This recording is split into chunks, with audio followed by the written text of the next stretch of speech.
Hello there, bonjour. I'm Shao. Welcome to the DIY Gang Guide. I'll be your guide to independence in the music industry. Now, first of all, Happy New Year. My apologies that this video is taking me so long to do. Long story short, as you should know, I travel around the UK promoting my music directly to people from all over the country. So the fact is, I'm not home that often, and if I am home, I'm doing like admin, music stuff, or shooting people online because I need a break. So I don't get a lot of time to do stuff like this. So I figured, why not just incorporate it into my everyday life? So right now I'm talking to you on my way to the train station. I'm heading to Reading today to make some fans. So we're gonna pick up where we left off with the guide, talking about how to get your music out to people, I guess.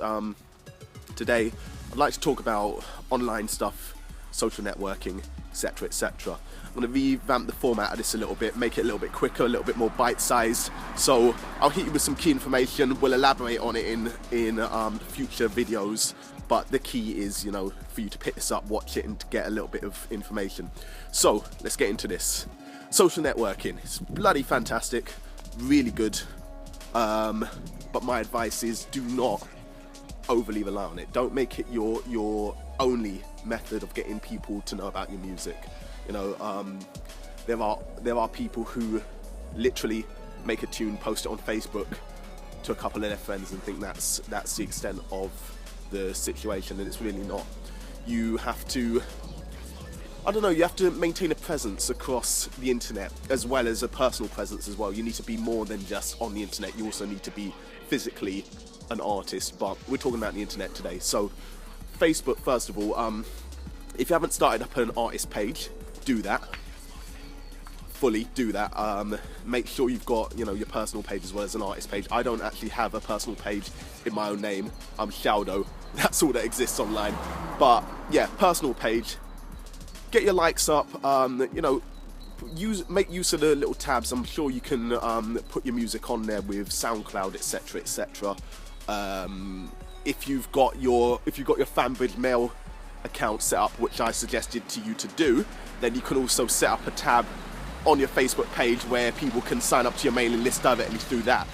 So there are cool little things like that. Get your banner sorted as well. Have a nice snazzy banner that attracts people to have a look at what you're doing. You know, make sure to take time to fill out the key information, what you're about, you know, what you sound like, etc, etc.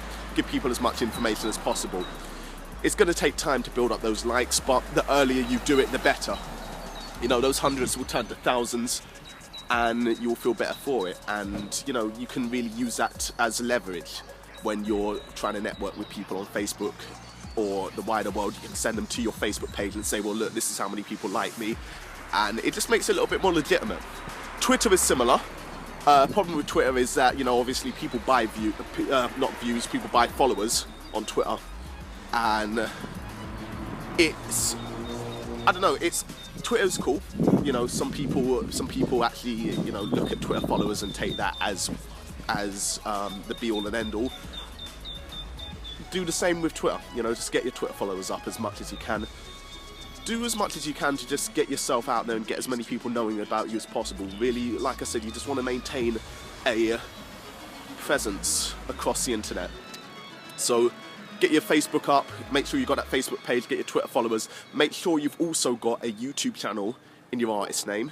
YouTube, I would say, out of all of them, is the most important. Whenever I'm talking to people on the street, they're asking me, you know, are you on SoundCloud or are you on YouTube? I'm generally asked, are you on SoundCloud by other artists, which is cool, but the average consumer is going to go to YouTube to check you out. So put your music on YouTube, you know, tag it up.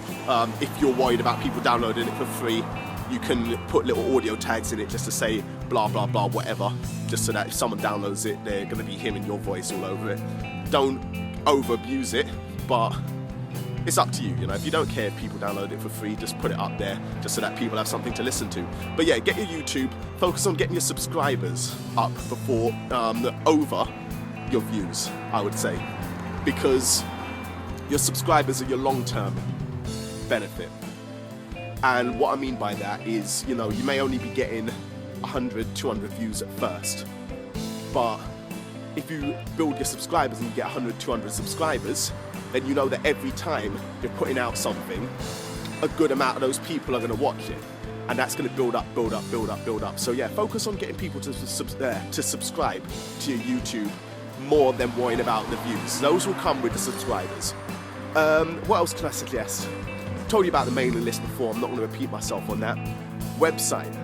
Definitely get a website. Is it too sunny? Do I look blacker than usual here? I don't know. Yeah, definitely get a website. It really sets you apart from everybody else, from people who arguably are too lazy to do it or whatever, you know? It just makes you look a little bit more professional. It doesn't need to be the greatest website in the world, but something with your information, a central hub, if you will, so that if somebody goes to your website, they can find all your social networks from there, they can find a little bit more information, they can get a bit of a deeper insight into you, they can buy your music, they can buy your merchandise, etc., etc. Website in this day and age is still vitally important. It gives an air of professionality to you. If you want an example, check out my website, which is shao.music.com. It's not a cheeky plug. The reason I mention it is because I actually built that website myself. I had my first website built by somebody else, sat back and watched what they did and learned how to do it, and then a couple years later rebuilt it myself from scratch. And that was invaluable because I learned a lot, but it also means that if anything goes wrong, chances are I can fix it, or I know somebody who can help me fix it. So if you could build a website yourself, even better. If not, you know, pay somebody to do it, but make sure that you're learning what they're doing and you're keeping an eye on it so that you know how to maintain and upgrade. Aside from that, yeah, just certain etiquette things as well when it comes to being online. Me personally, on Facebook, I'll post my stuff up. Won't overly post, you know, I'll do statuses. You want a good, what's the word I want? A good mix of content that you're putting up. So pictures, general statuses, videos, etc., etc. One thing that I super hate, and that actually drives me crazy, is when somebody posts up their new song or their video or their picture and tags me in it, and I'm not in it. And then people start commenting on it, and then my inbox starts getting filled up with messages that have absolutely nothing to do with what I'm actually looking for. Please don't do that. It's really annoying. Try contacting people directly. Speak to your fan base directly. I mean, you're on Facebook. It's not like you can't message somebody and say, hey, would you mind checking out my stuff? I think it's a lot more polite. It actually makes sure that the person is genuinely interested before you just tag them in it. With Twitter as well, very, very good for networking, aside from just keeping in contact with your fans. You can be in contact with the vast majority of the music scene, DJs, other artists, various industry professionals. As to whether or not they'll respond to you is another matter, but, you know, always be polite. Try and take your business off of Twitter as soon as possible. You know, ask if you can, if they're not following you, you know, ask if you can email them. Just politely ask, and if you're following them, they might DM your email address to you.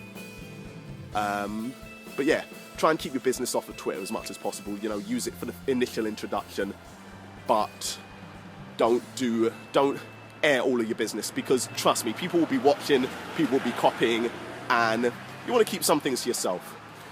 On that note as well, a Shao secret tip, which I'm going to share with you because you're watching the video. Try Instagram as well, because a lot of industry people are on Instagram. We're all egotistical maniacs. You can also send messages to people on Instagram. So if their Twitter is rammed with constant messages from people, just try sending them a little message on Instagram and you might get a response from that. Also Facebook as well, don't forget about that. You can contact people through Facebook, but I don't find it as responsive as I have through Twitter. So yeah, I'm at the train station. There's a few little tips for you. Hope those help. We're going to move on to the next information next, but I'm just happy to be back with the DIY Gang Guide.